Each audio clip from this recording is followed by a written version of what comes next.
Hello and welcome. We're here at the Big Ten Network headquarters in Chicago. I'm Daniel Gillman, and this is a 6-rotation special called Coaches Roundtable. We're here at the Big Ten Volleyball Media Days, joined by Michigan State's Leah Johnson, Ohio State's Jen Flynn Oldenberg, and the newcomer in the conference, Erin Virtue for Michigan. And I want to start in that, right? So Leah, last season you were the rookie.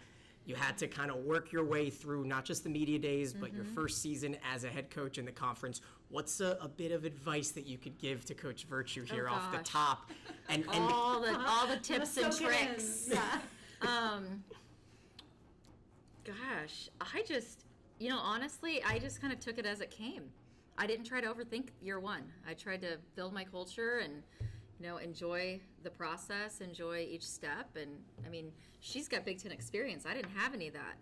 And so she has some advantages already that I had to find throughout my career. But I think year two is actually, frankly, I think year two is hard because all of a sudden everyone has expectations. So enjoy the moment of year one. Now, the background here, there's some really fun backgrounds, not just, the Big Ten experience, but when we had to decide who to line up to get in this room. Now, last year, Leah, you stole the show, right? The combination, the JFO show and the Leah Johnson show. JFO. Wait, that's your nickname? You didn't know that? No. Welcome to the Big Ten. Wow. Okay, so it gets deeper than that. When Erin was a player at Illinois, a young Jen Flynn was starting on the coaching staff. I did not know this. Oh, yeah. So there's got to be a little bit of a story or a memory that you have, something that you can kind of bring up about Jen Flynn before she got the phone. I want to hear from Erin first. Well, it goes even further. So Jen played with my sister at Ohio State. Oh my gosh. So I met Jen, probably when I was like 14. I really met her because you don't really meet the players of the teams when you watch your big sister play. But I remember getting to watch Jen when my sister Katie was a freshman at Ohio State. So I would have been a junior in high school. So I got to meet Jen then. And as a coach, Jen walks into the gym, and I don't know, because I was like, man, you played with my sister, are she even going to like me? I think, I don't know. You never know how teammates are. So I was like, man, I don't know if she's going to like me. But so I think, right away, Jen, I think she understood, she's got to, introduce herself. We had to get in the same camp when she came to Illinois. I just remember that first day when you walked into practice, just with Dawn, and I was so excited because I knew I was going to work a lot with you as setter coach. But then, we became close friends after that. I got my, she missed the day I got hurt. She was getting married, and Jen had a wedding, and I tore my ACL, and then, but after that we became close because I wasn't really a player anymore, so I got to be Jen's friend and have been since.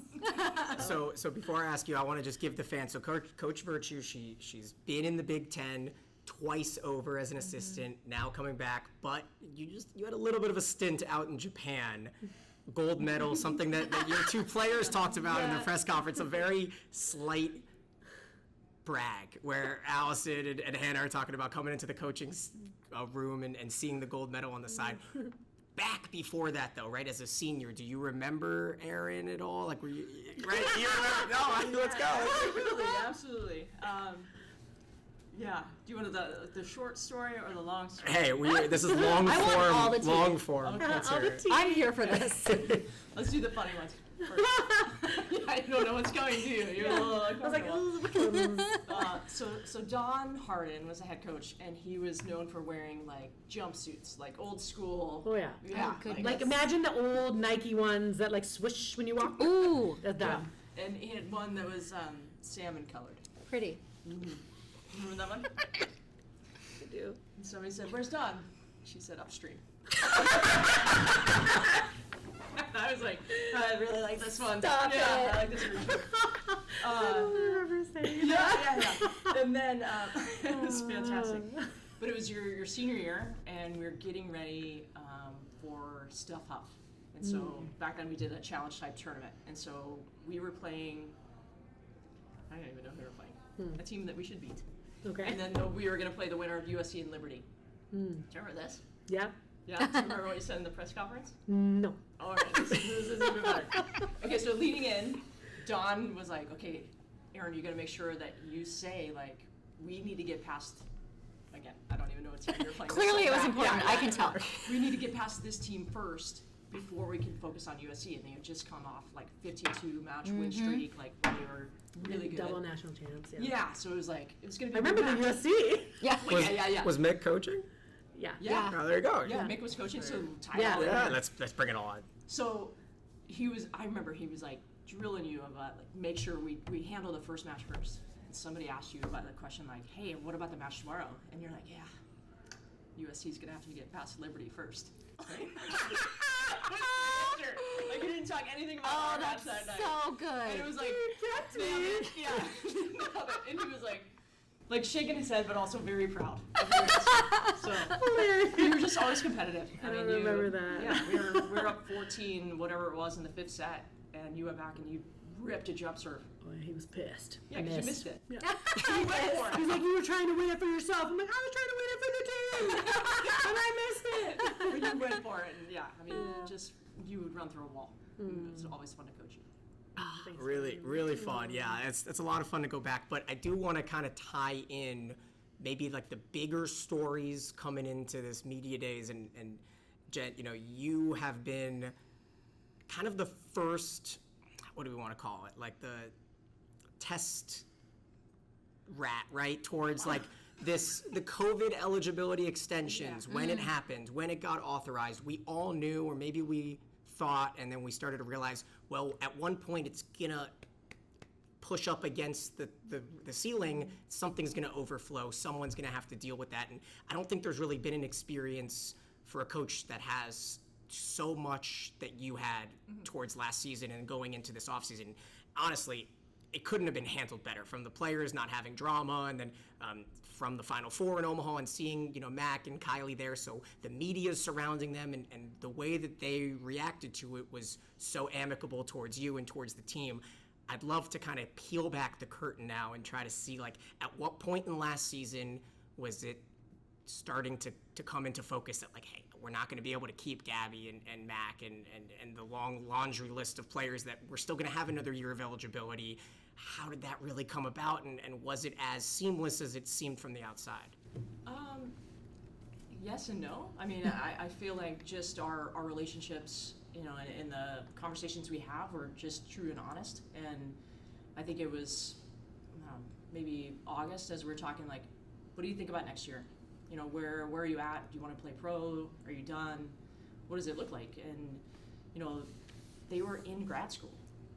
Like Mac, Kylie, Gabby, all in grad school. They were going to finish in the spring with 2 degrees.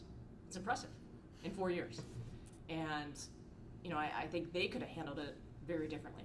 And it was more, I mean, you say, but I don't have money. That's a lot to ask. And it's hard to ask walk-ons to do it. It's going to be hard to ask you to do it. We love you. You're Buckeyes forever. And, but tell me what this looks like for you. And they just started thinking about it. But then we pushed off some of those conversations a little bit later, because the other part was we're grinding and we're trying to win a Big Ten championship and see how far we could go, and we really don't want to think about it right now. Okay, tell me when you're ready to talk about it. And we pushed it off, and they knew what was coming. I knew what was coming, but we also were so focused on what we were doing in the moment that they didn't want it to be a distraction. None of us did, and I think they handled it very well with so much poise. And I mean, you heard Kylie just a couple of days ago, like you interviewed her. Yeah, she came on our show. Yeah. Wait, that was you? Yeah, very recent. That she was holding out hope to the last minute, and I mean, you don't know what's going to happen for transfers, and money opens up, whatever, and it's just unfortunate that. It's great. Last year I had 5 starters that were seniors, but also very unfortunate with the COVID rules. In normal years they would be done, move on, graduate, 2 degrees, shake your hand, Buckeyes for life. They're still Buckeyes for life, and it doesn't change even though they're wearing different colors for the next couple months. Did you want, you can keep it a yes or no, did you want them to leave the Big Ten Conference? Yeah. You don't want to face them every You year. don't want to face them, but I also want them to be successful and happy, and I think they found programs that they're going to be happy in. Well, big stats coming in. 27% of all Big Ten players on this upcoming 2023 total roster have been in the transfer portal. So, like, more than a quarter of all of the 14 teams players combined have been transferred in some of their careers. Every single team in the Big Ten now has had a 2023 transfer come in and leave. So I'll ask you, Erin, when you got there, was Jess and May already, were they already gone? Which Jess? Just kidding. Just kidding. That's Well, true. Jess is in May. Yeah. Yeah. How did that go for you as a new coach? So, coming in, there was, of course, you're trying to figure out who's on your team now, and the conversations with Jess Robinson and May Pertofsky happened long ago with the Michigan coaching staff. So those were ones that wanted to spend their fifth year somewhere else, and there also wasn't, like Ohio State, there wasn't money at that time. And then with the departure, there was new conversations that were happening because, like Kylie was maybe waiting for, those are new things that the rosters were changing by the day. Mm-hmm. And so I was hired in when I started, the portal window had closed. So there wasn't a chance necessarily to be so active, I guess, bringing anyone in, but grad transfers like May and like Jess Robinson, they were in the portal, and we were recruiting them. We were actively we had a lot of really good conversations, and with those two, it came down to really, they had loved Michigan, but they came to terms with spending a fifth year in a new experience a while before I even talked to them. So I think it was enough to entertain it, but they both wanted something different for their fifth year in a different place, different academic institution. So I wish them well. We'll play against Duke this fall, so I don't want to necessarily see him across the net. That's never fun for those two. And then Jess Mrzik was she had made her decision to transfer. We didn't have that kind of same conversation, so we didn't really recruit her to stay. We would have loved that,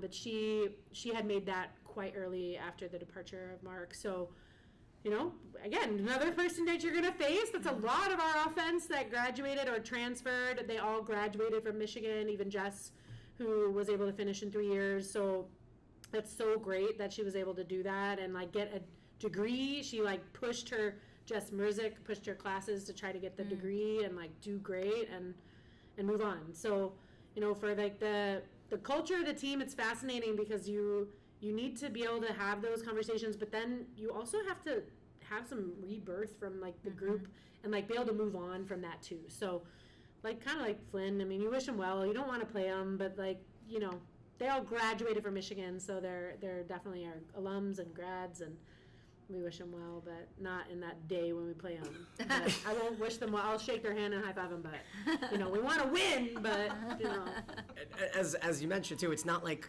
you're not having one and dones, right? It's not too dissimilar from 20 years ago when a player graduates and you have to get used to not having them anymore. The only difference is maybe you'll see them later in the year. You'll definitely see a few of them later in the year. But I want to swing the conversation a little bit more towards kind of Title IX, and obviously having you three women here is such a unique, and I'm kind of honored to be a part of this kind of first of its kind conversation here, and the differences between having us talk in a studio where we're all kind of buttoned up, and now we can kind of just unleash a little bit more unfilteredness. And something that I talked to Leah about during a press conference today was a tournament that Michigan State's going to have this year, Kathy DeBoer Invitational, and I've worked with the AVCA for a few years now, and Kathy's the reason why this show even exists, 6 rotations, and her pushing for it in 2021, and it's so happy that she's kind of gotten through some of the struggles illness-wise, and to see Jamie Gordon kind of take over and to see what kind of lead he has with the AVCA.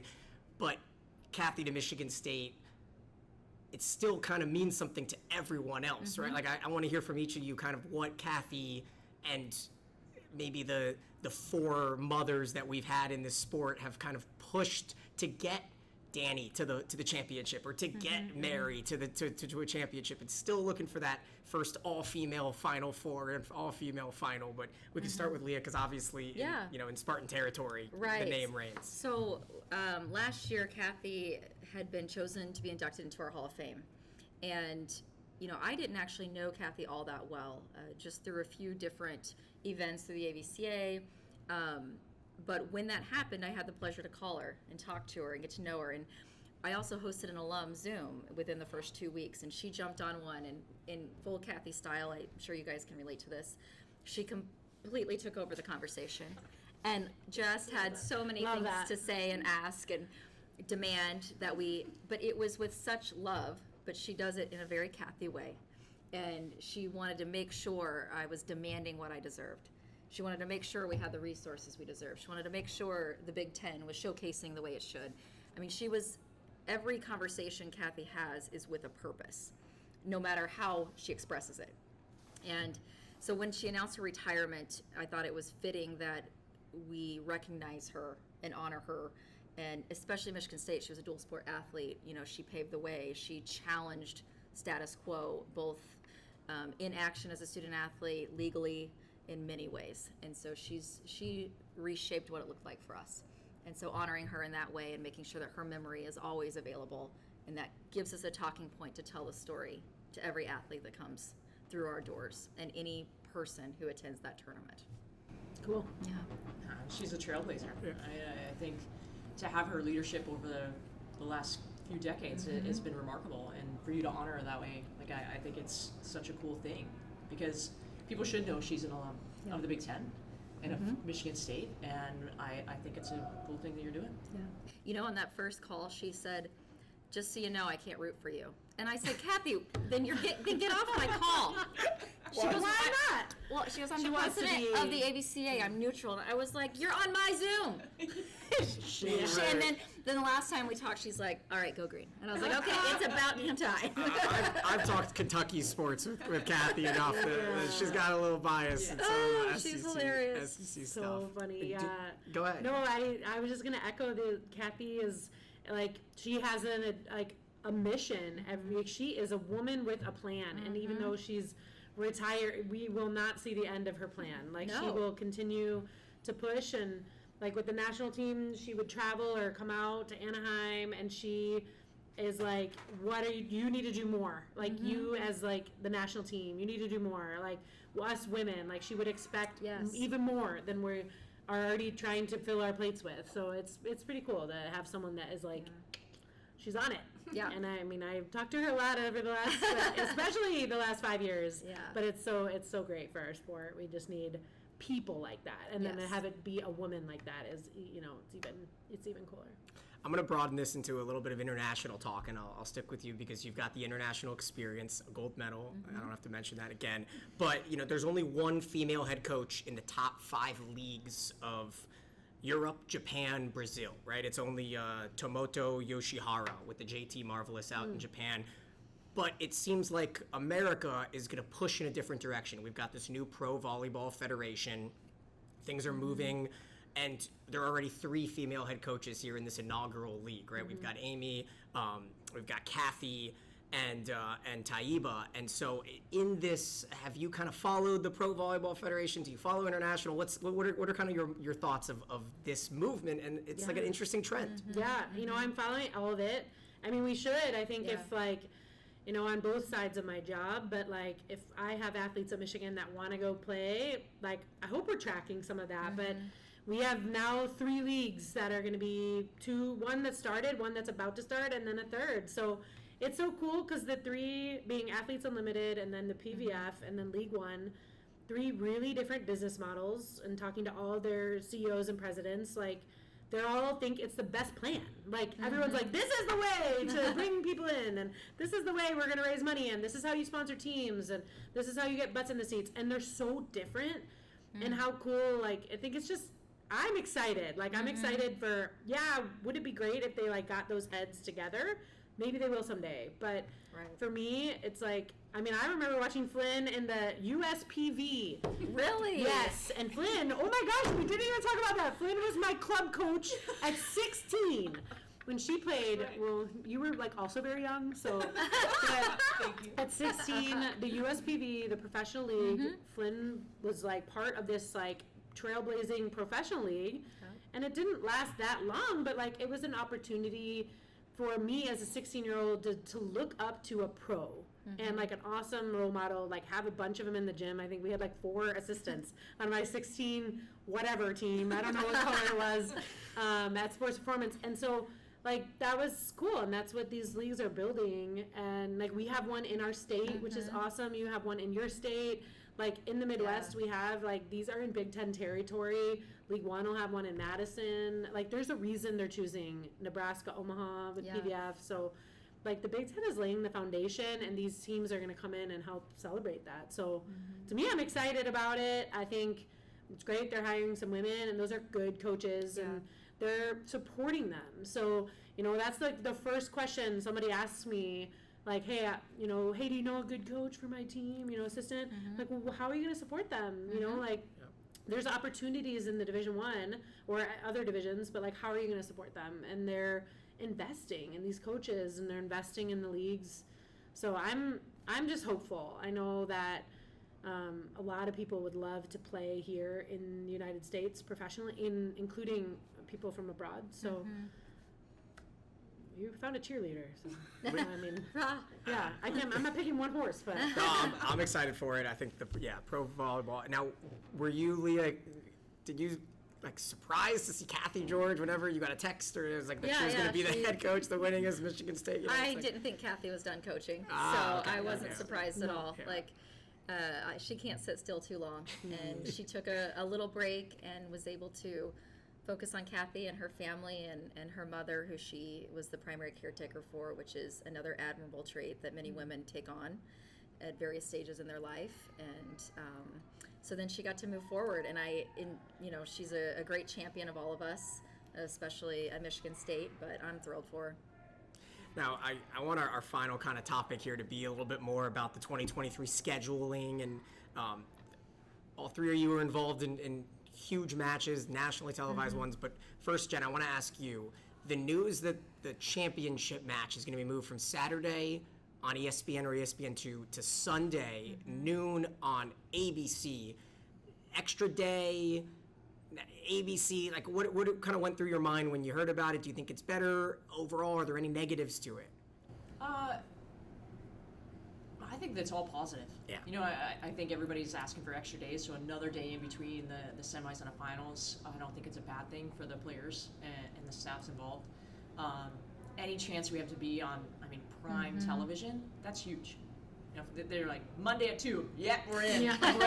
Doesn't matter, you know, we're on ABC. And so I think that just, it sets the tone for what we want more of. And for us to move to that match and on that day, you know, we'll make anything work.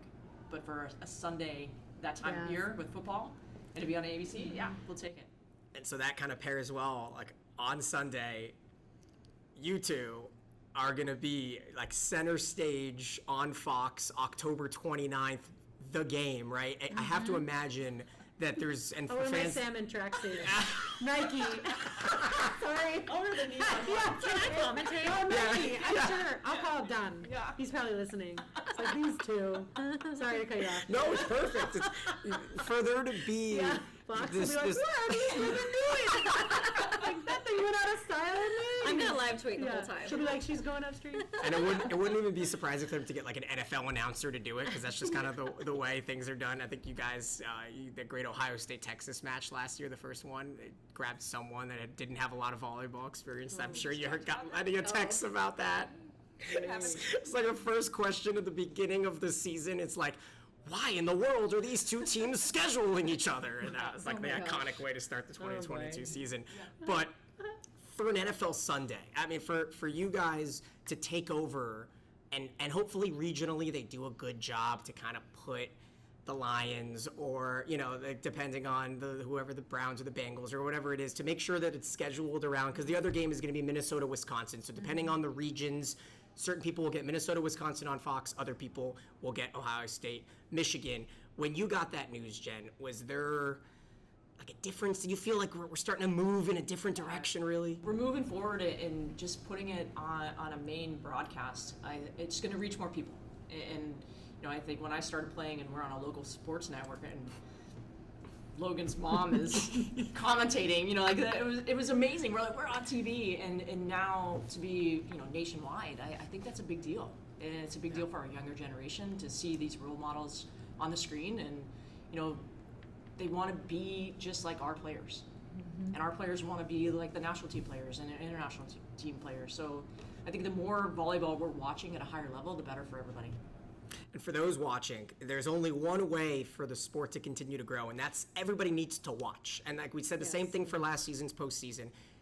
We can keep talking about how great the sport is and how much we can grow it, but you need to tell your cousins to watch the match. Like there's the only way for things to keep going is if the viewership numbers keep breaking records. And so there's only one way for that to happen, and that's for the fans to tell a brother, tell a sister, tell a cousin, turn on that match on that day. We're going to have almost 100,000 people going to a volleyball match this season. I can't do this segment without kind of bringing that in. It's going to be Nebraska versus Omaha, August 30th. It's the first ever outdoor volleyball match. And Erin, you had a great nugget in the press conferences. A conversation with Jim Harbaugh. It started with a good little tidbit about like, it was a good one. He's a unique one. Yeah. He's the Michigan football coach, for those that don't know. And so you guys have had communications, and he kind of made a little comment, right, about trying to get a game in the biggest football stadium in the country, right? Yeah, I think there's a lot of pride in like stadium size, especially in this conference with 3 of the biggest in the world.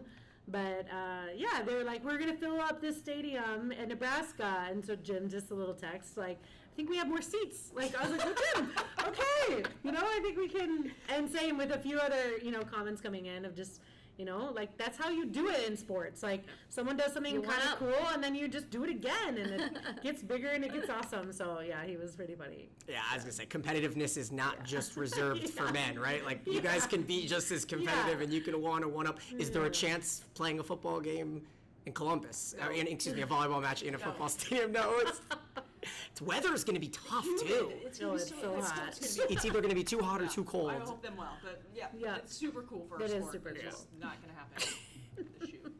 Perfect. Well, Let's get people watching on Fox. Yeah, let's start there. there it is. Tracksuits. Big Fox night. Thank you guys so much for joining me. We're going to wrap this one up. Oh, it's such a great time, and hopefully we can kind of run this all back next year. Yeah. Thank Sounds you. good. Thank you so much for watching. Who's going to be the rookie? I know. It's a great question. TBD.